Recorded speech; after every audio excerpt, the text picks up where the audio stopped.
ಜ್ಞಾನವೆಂಬ ಕತ್ತಿ ಯಾವಾಗ ನಮ್ಮ ಕೈಗೆ ಸಿಗತ್ತೆ ಅಹಂಕಾರ ಕಮ್ಮಿ ಆಗತ್ತಂತೆ. ಒಬ್ಬ ಕವಿ ಅಂತಾನೆ, ಯದಾ ಕಿಂಚಿತ್ ಜ್ಞೋಹಂ, ಏನೋ ಒಂದು 4 ಅಕ್ಷರ ತಿಳ್ಕೊಂಡಿದ್ದ. ಆ ಊರಲ್ಲಿ ಪಾಪ ಹೆಚ್ಚು ತಿಳಿದವ್ರು ಇರಲಿಲ್ಲ. ಇವನು ಎಷ್ಟು ಅಹಂಕಾರ ಬಂದಿತ್ತು ಅಂದರೆ ನಾನೇ ಬೃಹಸ್ಪತ್ಯಾಚಾರ್ಯರೋ ಅಥವಾ ಅವ ಬ್ರಹ್ಮದೇವರೋ ಅನ್ನೋ ಥರ. ಯದಾ ಕಿಂಚಿತ್ ಜ್ಞೋಹಂ ಗಜ ಇವ ಮದಾಂಧೋ ಸಮಭವಂ ತದಾ ಸರ್ವಜ್ಞೋಸ್ಮೀತ್ಯಭವದ್ ಅವಲಿಪ್ತಂ ಮಮ ಮನಃ. ನಾನು ಸರ್ವಜ್ಞ ಅಂತ ನನ್ನ ಮನಸ್ಸಿಗೆ ಭಾವನೆ ಇತ್ತು. ಅದೇ ನಾನು 4 ಜನ ಸಜ್ಜನರ ಮಧ್ಯದಲ್ಲಿ ಬಂದು ಕೂತು ಅವರ ಬಾಯಿಂದ ಒಂದೆರಡು ಮಾತನ್ನು ಕೇಳಿದಾಗ ನನಗನ್ನಿಸ್ತು ನನ್ನಷ್ಟು ದಡ್ಡ ಯಾರಿಲ್ಲ ಅಂತ. ಯದಾ ಕಿಂಚಿತ್ ಕಿಂಚಿತ್ ಬುಧ ಜನ ಸಕಾಶಾತ್ ಅವಗತಂ, ಸಜ್ಜನರ ಜ್ಞಾನಿಗಳ ಮಧ್ಯದಲ್ಲಿ ಇದ್ದಾಗ ಸ್ವಲ್ಪ ನಮ್ಮ ದಡ್ಡತನ ನಮಗೆ ಗೊತ್ತಾಗತ್ತಂತೆ. ಯದಾ ಕಿಂಚಿತ್ ಕಿಂಚಿತ್ ಬುಧ ಜನ ಸಕಾಶಾತ್ ಅವಗತಂ ತಥಾ ಮೂರ್ಖೋಸ್ಮೀತಿ, ನಾನು ಮೂರ್ಖ ಅನ್ನೋದು ಗೊತ್ತಾಯಿತು. ನನ್ನ ದೇಹಕ್ಕೆ ಅಂಟಿದ್ದ ಜ್ವರದಂತೆ, ಜ್ವರ ಹೇಗೆ ಮಾಯ ಆಗಬೇಕೋ ಹಾಗೆ ನನಗೆ ಅಹಂಕಾರ ಹೋಯಿತು. ಹಾಗಾದರೆ ಅಹಂಕಾರ ಹೋಗಬೇಕಾದರೆ ಮೊದಲು ಸಜ್ಜನರ ಸಹವಾಸ ಮಾಡಬೇಕಂತ ಪ್ರಹ್ಲಾದರಾಜರು ಹಿರಣ್ಯಕಶಿಪುಗೆ ಹೇಳಿದ್ದೆ ಅದು. ನೀನು ಮನೆಯಲ್ಲಿರಬೇಡ, ಹಿತ್ವಾತ್ಮಪಾತಂ ಗೃಹಮಂಧಕೂಪಂ ವನಂಗತೋ ಯದ್ಧರಿಮಾಶ್ರಯೇತ, ಸಜ್ಜನರ ಸಹವಾಸ ಮಾಡಿದಾಗ ನಾವೆಷ್ಟು ಸಣ್ಣವರು ಅಂತ ಗೊತ್ತಾಗುತ್ತೆ. ನನ್ನ ಮನೆಯಲ್ಲಿದ್ದರೇನಾಗತ್ತೆ, ನನ್ನ ಮನೆಯಲ್ಲಿ ನನ್ನ ಹೆಂಡತಿ ಮಕ್ಕಳು ಅಥವಾ ನನ್ನಿಂದ ಯಾರಾದರೂ ಬೆನಿಫಿಟನ್ನು ಪಡೀತಾ ಇದ್ದಾರೆ, ಓದಲಿಕ್ಕೆ ಯಾರಿಗಾದರೂ ಹಣ ಕೊಟ್ಟೆ, ಯಾರಿಗೂ ಅನಾರೋಗ್ಯ ಆಗಿತ್ತು ಅವ್ರಿಗೊಂದು 4 ಕಾಸು ದಾನ ಮಾಡಿದೆ, ಇನ್ಯಾರಿಗೂ ಬಟ್ಟೆ ಇರಲಿಲ್ಲ ನಾನು ಪ್ರತಿ ವರ್ಷ ಸ್ಪಾನ್ಸರ್ ಮಾಡಿದೆ. ಈ ದಾಕ್ಷಿಣ್ಯಕ್ಕಾಗಿ ನನ್ನಲ್ಲಿದ್ದ ಲೋಪಗಳನ್ನು ಅವರು ಹೇಳಲಿಕ್ಕೆ ಹೋಗೋದಿಲ್ಲ. ಅವರೆಲ್ಲ ನಮ್ಮನ್ನು ಹೊಗಳಬಿಡ್ತಾರೆ, ರಾಯರೇ ನಿಮ್ಮನ್ನು ನೋಡಿ ತುಂಬ ಸಂತೋಷ ಆಯಿತು. ಅಲ್ಲ, ನನ್ನಲ್ಲಿ ದೋಷ ಏನಾದರೂ ಇದೆಯಾ? ನಾವಿಬ್ಬರಲ್ಲೇ ದೋಷ ಕಾಣದೇ ಇದ್ದದ್ದು, ಒಂದು ನಾರಾಯಣ, ಇನ್ನೊಂದು ನಾರಾಯಣರಾವ್ ನೀವು ಅಂತ, ಒಂದು ಸರ್ವೋತ್ತಮ ನಾರಾಯಣ ಅಂತ, ಇನ್ನೊಂದು ಇವನಂತ. ಮನುಷ್ಯನಿಗೆ ಒಪ್ಪತ್ತಿನ ಊಟವೋ ಒಂದು ವಸ್ತ್ರವೋ ಅನಿವಾರ್ಯವಾಗಿ ದಾಕ್ಷಿಣ್ಯಕ್ಕೆ ಒಳಗಾಗಿ ದೋಷವನ್ನು ಹೇಳಲಿಕ್ಕೆ ಹಿಂಜರಿತೇವೆ. ಇನ್ನು ಕೆಲವೊಮ್ಮೆ ಏನು ಅಂದರೆ ಇದ್ಕೊಳ್ಳಿ ಬಿಡ್ರಿ, ಅವನಿಗೆ ಸರಿಯಾಗಿ ಬೀಳತ್ತೆ, ಅದಕ್ಕೆ ಹೊಗಳಿದ್ದು ಅಂತಾನೂ ಕೆಲವರು ಇರ್ತಾರೆ. ಅದೇ ಸಜ್ಜನರ ಮಧ್ಯದಲ್ಲಿದ್ದಾಗ ಅವರಂತಾರೆ, ಇಲ್ಲಪ್ಪ ಇದು ತಪ್ಪಿದು. ಅವ್ರಿಗೇನು ನೀನೇನು ನನಗೆ ಕೊಡೋದಿಲ್ಲ ಅಲ್ಲ, ನನಗೆ ನಿಂದೇನೂ ಬೇಕಾಗಿಲ್ಲ, ನೀನೊಬ್ಬ ಸಜ್ಜನ ಆದರೆ ಸಾಕು, ಈ ಧೈರ್ಯ ಇರುತ್ತೆ. ನಾವು ಅಂಥವರನ್ನು ಕಂಡ್ರೆ ಸ್ವಲ್ಪ ದ್ವೇಷ ಮಾಡ್ತೀವಿ. ಅಯ್ಯೋ ಅವ್ರ ಹತ್ರ ಹೋಗಬಾರ್ದಪ್ಪ, ಇದ್ದಿದ್ದಾಗೆ ಹೇಳಿಬಿಡ್ತಾರೆ ಅವರು, ತುಂಬ ನೋವಾಗತ್ತೆ, ಹಾಗೆಲ್ಲ ಹೇಳಬಾರ್ದು ಇದ್ದಿದ್ದ ಹಾಗೆ. ನಾವು ಹೋದಾಗ ಸಮಾಧಾನ ಮಾಡಿ ನಮ್ಮನ್ನು ಹೊಗಳಿ, ಅದೇ ಅವರಿದ್ದಾರೆ ನೋಡ್ರಿ, ಹೋದಾಗೆಲ್ಲ ಹೊಗಳಿ ನಮ್ಮನ್ನು ಕಳಿಸ್ತಾರೆ ಹಾಗಿರಬೇಕು ಅಂತ. ಅವರು ನಿನ್ನನ್ನು ಹಾಳು ಮಾಡಲಿಕ್ಕೆ ಹೇಳಿದ್ರು. ನಿನ್ನ ಆತ್ಮೋದ್ಧಾರ ಆಗಬೇಕು ಅಂತಾದರೆ ಹೊಗಳೋದಲ್ಲ, ನಿನ್ನಲ್ಲಿ ಇದ್ದ ದೋಷಗಳನ್ನು. ಈಗ ಡಾಕ್ಟ್ರ್ ಹತ್ರ ಹೋದಾಗ ರೋಗ ತಪಾಸಣೆ ಮಾಡಿ ಮೆಡಿಸಿನ್ ಕೊಟ್ಟರೆ ಒಳ್ಳೆಯದು ಅಂತೀವೋ, ಡಾಕ್ಟ್ರು ನಮ್ಮನ್ನು ಹೊಗಳೇ, ಅಯ್ಯೋ ನಿಮ್ಮನ್ನು ನೋಡಿದ್ರೆ ಸಂತೋಷ ಆಗುತ್ತೆ, ಏನು ನಿಮ್ಮ ಆಕಾರ, ಏನು ನಿಮ್ಮ ವೆಯ್ಟು.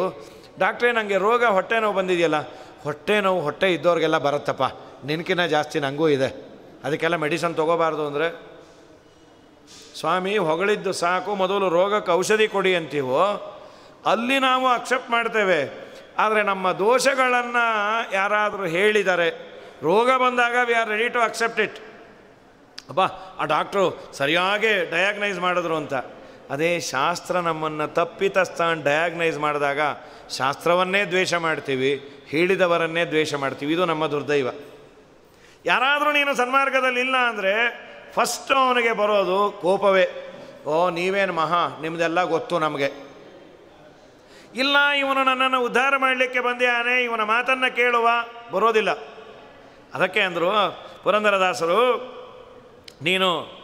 ನಾನು ಆ ಕೋಳಿಯನ್ನು ಕುಟ್ಟಿ ಚೂರಿ ಹಾಕುತ್ತಾಲಿ, ನಾನು ಎನ್ನೋ ಮೇಕೆ ಹೋತಣ್ಣ.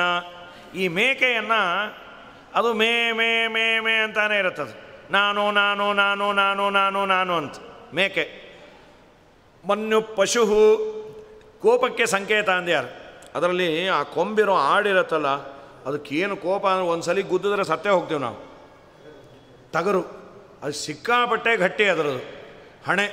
ಆ ಟಗರು ಕಾಳಗ ಅಂತಾನು ಇಟ್ಟಿರ್ತಾರೆ, ಅದೇನಾದರೂ ಹೊಡೆದ್ರೆ ನಾವು ನಿಗರೆ, ಟಗರು ಗುದ್ದಿತು ಅಂದರೆ.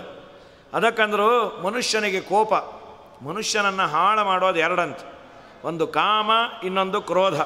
ಕಾಮಯೇಷ ಕ್ರೋಧಯೇಷ ರಜೋಗುಣ ಸಮುದ್ಭವ ಮಹಾಶನೋ ಮಹಾಪಾಪ್ಮ ವಿದ್ಯೈನಮಿಹ ವೈರಿಣಂ ಅಂತ ಭಗವದ್ಗೀತೆಯಲ್ಲಿ ದೇವರು ಹೇಳಿದ್ದು.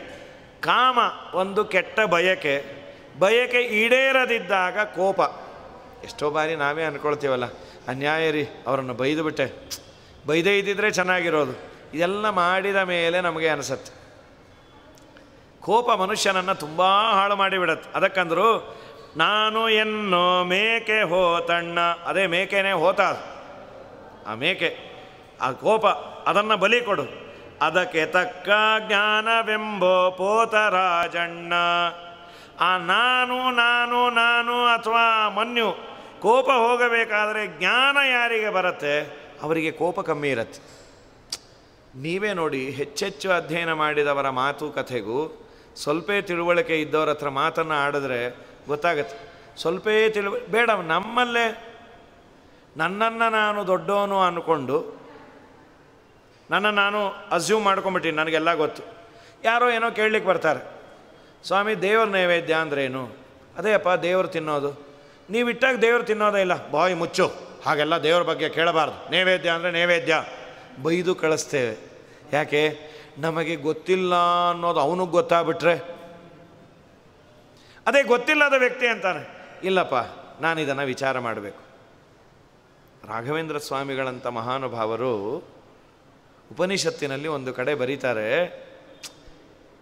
ಎಚ್ಚರಿಕೆ, ಸ್ವಪ್ನ ಇವುಗಳ ಮಧ್ಯದಲ್ಲಿ ಒಂದು ಅವಸ್ಥೆ ಇದೆ. 3 ಅವಸ್ಥೆ, ಜಾಗ್ರತ ಸ್ವಪ್ನ ಸುಷುಪ್ತಿ, ಮಧ್ಯದಲ್ಲಿ ಇನ್ನೊಂದು ಅವಸ್ಥೆ ಇದೆ. ಅದನ್ನು ದೊಡ್ಡವರನ್ನು ಕೇಳಬೇಕು.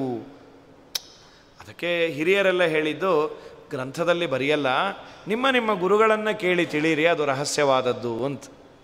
ರಾಯರಂಥ ಮಹಾನುಭಾವರಂತಾರೆ ನಾನು ದೊಡ್ಡವನು ಅಂತ ಎಂದು ರಾಯರೇ ಹೇಳ್ಕೊಳ್ತಾರೆ, ದೊಡ್ಡವನು ಅಂತ ಹೇಳಲಿಕ್ಕೆ ಹೋಗೋದಿಲ್ಲ.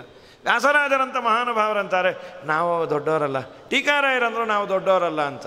ನಮಗೆ ತಲೆಯಲ್ಲೇ ಕೂತಿದೆ, ಅವ್ರಿಗೆಲ್ಲ ಗೊತ್ತಾಗಿಲ್ಲ ಕಾಣತ್ತೆ ನಾವು ದೊಡ್ಡವರು ಅಂತ, ನಮ್ಮನ್ನು ನಾವು ದೊಡ್ಡವರು ಅಂತ.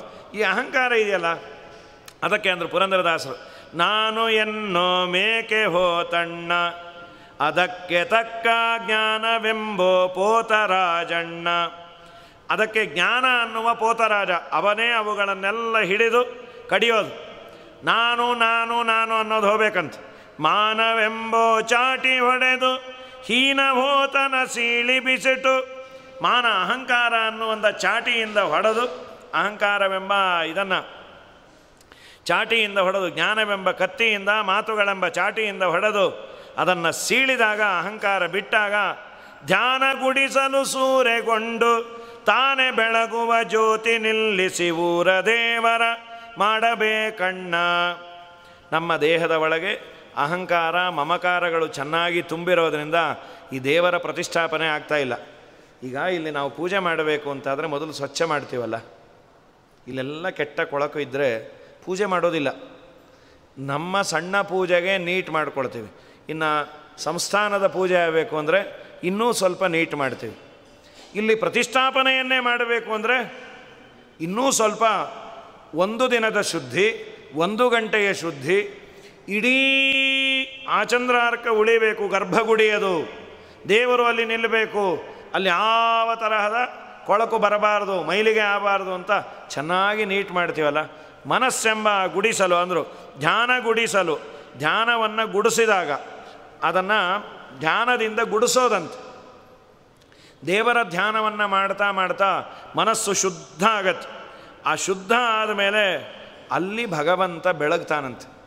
ದೇವರು ಅಧ್ಯಾತ್ಮದೀಪಂ ಅತಿಥಿತೀರ್ಷತಾಂ ತಮೋಂಧಂ ಸಂಸಾರಿಣಾಂ ಕರುಣಯಾ ಪುರಾಣಗುಖ್ಯಂ ತಂ ಉಪಯಾಮಿ ಗುರುಂ ಮುನೀನಾಂ. ನಮ್ಮ ಶುಕಾಚಾರ್ಯರಿಗೆ ನಮಸ್ಕಾರ ಮಾಡ್ತಾ ಸೂತ ಪುರಾಣಿಕರಂತಾರೆ, ದೇವರನ್ನು ಅಧ್ಯಾತ್ಮದೀಪ ಅಂತ, ನಮ್ಮ ದೇಹದ ಒಳಗೆ ಇರುವ ದೀಪದಂತೆ ಬೆಳಗುವ ದೇವರಂತೆ, ದೀಪದಂತೆ ಅವನು ಬೆಳಗ್ತಾನಂತೆ. ಪ್ರಾಯ ಈ ನಾರಾಯಣ ಉಪನಿಷತ್ತನ್ನು ಮಂತ್ರಪುಷ್ಪದ ಸಂದರ್ಭದಲ್ಲಿ ಹೇಳ್ತೀವಲ್ಲ, ಸಂತಾಪಯತಿ ಸಂದೇಹಂ ಆಪಾದತಲಮಸ್ತಕಂ ತಸ್ಯ ಮಧ್ಯೆ ವನ್ನಿಶಿಖ ಅಣಿಯೋರ್ಧ್ವ ವ್ಯವಸ್ಥಿತಃ. ಈ ಹೃದಯದಲ್ಲಿ ಪರಮಾತ್ಮ ಬೆಳಗ್ತಾನೆ. ಈಗ ಕಾಣ್ತಾ ಇಲ್ಲ. ಜೀವಾಚ್ಛಾದಕ ಪರಮಾಚ್ಛಾದಕ ಅಂತ ಎರಡು ಕರ್ಟನ್ ಇದೆ. ಶುದ್ಧವಾಗಿಲ್ಲ. ಶುದ್ಧವಾಯಿತು ಅಂದರೆ ದೇವರು ಕಾಣಿಸ್ತಾನಂತೆ. ಆ ಶುದ್ಧ ಆಗಲಿಕ್ಕೆ ಧ್ಯಾನದಿಂದ ಅದನ್ನು ಗುಡಿಸು, ಚೆನ್ನಾಗಿ ಗುಡಿಸು, ಸಾರಿಸು. ಆಗ ನಿನಗೆ ದೇವರು ಅಲ್ಲಿ ಕಾಣಿಸ್ತಾನೆ. ಸ್ವಪ್ರಕಾಶ ಅವನು. ಹೊಸದಾಗಿ ನೀ ಏನು ದೇವರನ್ನು ನೋಡಲಿಕ್ಕೆ ಟಾರ್ಚು ಗಿರ್ಚು ತೊಗೊಂಡು ಹೋಗಬೇಕಾಗಿಲ್ಲ. ನೀನು ಮನೆ ಶುದ್ಧ ಮಾಡಿದ್ಯಾ, ಅಲ್ಲೇ ಬಂದು ನಿಲ್ತಾನೆ ದೇವರು, ಬರ್ತಾನೆ. ಆದರೆ ಶುದ್ಧ ಆಗಬೇಕು. ಕೊಳಕಿದೆ, ಬರ್ತಿಲ್ಲ. ಮುಸುರೆ ತೊಳೆಯಬೇಕು, ಮನಸ್ಸಿನ ಮುಸುರೆ ತೊಳೆಯಬೇಕು. ನಾವೆಲ್ಲ ಎದೆ ತಟ್ಟಿ ನಮ್ಮ ಮನಸ್ಸು ಶುದ್ಧವಾಗಿದೆ ಅಂತ ಹೇಳುವ ಯೋಗ್ಯತೆ ಇಲ್ಲ, ನಮಗಂತೂ ಇಲ್ಲ. ಯಾರಿಗಾದರೂ ಇದ್ದರೆ ಪುಣ್ಯಾತ್ಮರವರು. ಮನಸ್ಸಿನಲ್ಲಿ ಏನೇನೋ ಕೊಳಕಿದೆ, ರಾಗ, ದ್ವೇಷ, ಅಸೂಯೆ, ಅವರನ್ನು ಬೈಬೇಕು, ಇವರನ್ನು ಬೈಬೇಕು. ಎಷ್ಟೋ ಜನ ಪಾಪ ಅಂತಾರೆ, ಇವತ್ತು ಮಠಕ್ಕೆ ಹೋದಾಗೂ ಸಿಗಲಿಲ್ಲ ರೀ ಅವರು. ಯಾಕೆ ಅಂದರು, ಅವ್ರು ಸಿಕ್ಕಾಗ ಅವ್ರನ್ನ ಉಗಿಬೇಕು ಅಂದ್ಕೊಂಡು ಹೋಗ್ತಾ ಏನಿ, ಸಿಗ್ತಾನೇ ಇಲ್ಲ ಅಂತ. ಅಲ್ಲೋ ದೇವ್ರನ್ನ ನೋಡ್ಲಿಕ್ಕೆ ಮಠಕ್ಕೆ ಹೋಗೋದ್ರೆ ಅವ್ರನ್ನ ಉಗಿಲಿಕ್ಕೆ ಮಠಕ್ಕೆ ಯಾಕೆ ಹೋಗ್ತೀಯೋ? ಆ ದೇವ್ರನ್ನ ನೋಡಿದಾಗೂ ಬೇಡ್ಕೊಂಬೋದೌದೆ, ಅವ್ರು ಸಿಗೋ ಥರ ಮಾಡು ಸ್ವಾಮಿ, ಅವ್ರು ಸಿಕ್ಕರೆ ಅವ್ರನ್ನ ಬೈಬೇಕು ಅಂತ ಯಾಕೆ ಬೇಕು? ಮುಸುರೆ ತೊಳೆಯಬೇಕು, ಮನಸ್ಸಿನ ಮುಸುರೆ ತೊಳೆಯಬೇಕು. ಒಮ್ಮೆ ನಿನ್ನ ಮನಸ್ಸು ಶುದ್ಧ ಆದರೆ ಅಲ್ಲಿ ದೇವರು ಕಾಣಿಸ್ತಾನೆ. ಆ ದೇವರನ್ನು ನೀನು ಒಮ್ಮೆ ನೋಡಿದ್ಯಾ, ಸಂಸಾರದ ದುಃಖದ ಬೇರನ್ನು ತರಿತಾನಂತ. ಪಶ್ಯತಾಂ ದುಃಖ ಸಂತಾನ ನಿರ್ಮೂಲನಂ ದೃಶ್ಯತಾಂ ದೃಶ್ಯತಾಂ ಇತ್ಯದೇಶಾರ್ಚಿತಂ ನಶ್ಯತಾಂ ದೂರಗಂ ಸರ್ವದಾಪ್ಯಾತ್ಮಗಂ ವಶ್ಯತಾಂ ಸ್ವೇಚ್ಛಯ ಸಜ್ಜನೇಶ್ವಾಗತಂ ಪ್ರೀಣಯಾಮೋ ವಾಸುದೇವಂ ದೇವತಾಮಂಡಲಾಖಂಡಮಂಡನಂ ಪ್ರೀಣಯಾಮೋ ವಾಸುದೇವಂ. ಆ ದೇವರು ಕಾಣಬೇಕು. ಕಂಡಾಗ ನಿನ್ನೆಲ್ಲ ದುಃಖಗಳು ಹೋಗುತ್ತೆ. ಅದಕ್ಕೆ ನೀನು ನಿರ್ಮಾಣ ಮೋಹಾಜಿತ ಸಂಗ ದೋಷ ಆಧ್ಯಾತ್ಮ ನಿತ್ಯ ವಿನಿವೃತ್ತ ಕಾಮಾಹ ದ್ವಂದ್ವೈರ್ವಿಮುಕ್ತ ಸುಖ ದುಃಖ ಸಂಜ್ಞೈ ಗಚ್ಚಂತ್ಯ ಮೂಢ ಪದಮವ್ಯಯಂ ತಥೇ ಅಂತ ಭಗವದ್ಗೀತೆಯಲ್ಲಿ ಹೇಳಿದಂತೆ ಮಾನಮೋಹಗಳನ್ನು ಬಿಡು. ನಾನು ನನ್ನದು, ದಾಸರು ಇನ್ನೊಂದು ಕಡೆ ಅಂತ ನಾನು ಎಂಬುದು ಬಿಡು ಕಂಡ್ಯ ಅಂತ, ಅದನ್ನು ಬಿಡು. ಆಗ ನಿನಗೆ ದೇವರು ಹೃದಯದಲ್ಲಿ ಕಾಣ್ತಾನೆ. ಸಾಮಾನ್ಯ ಯಾವುದಾದ್ರೂ ಹೇಳಿದ ಕೂಡಲೇ ನಾವು ಹೇಳೋದು, ಆಯಿತು ಬಿಡ್ರಿ ನಾಳೆಯಿಂದ ಮಾಡೋಣ, ಬೇಡ ಹೀಗೆ ಮಾಡು ಅಂದರು ದಾಸರು. ಯಾಕೆ?